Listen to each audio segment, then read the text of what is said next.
Hi everyone, this is Chef Mark with Appliance Factory Fine Lines. I'm here at our flagship store in Thornton. Let's pop in and take a look. Oh gosh. Oh, come on everyone. I'm here to talk about convection baking. I get this question all the time.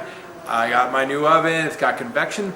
I'm a little intimidated by using it because I don't want to burn stuff. Yeah, so here's the deal. We know that convection is a fan that circulates air and really makes an even cooking surface inside your oven, but it also speeds up the cooking by up to 20%. So here's the tip, right? Set your timer for half the amount of cooking time. If you normally bake a cake or a frozen pizza, let's say 30-40 minutes, set it for half the time and check it, and then set it for the amount of time again, and so on and so forth until you really dial in that recipe, and then write in your recipe book how much time it actually takes. So you're going to find that you're going to have a lot more consistent product, and it's really nothing to be intimidated by.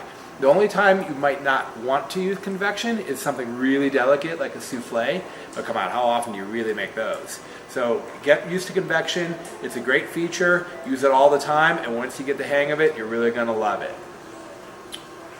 You know what? I'm going to need you to hold your horses. We'll talk about why your cake keeps falling next week.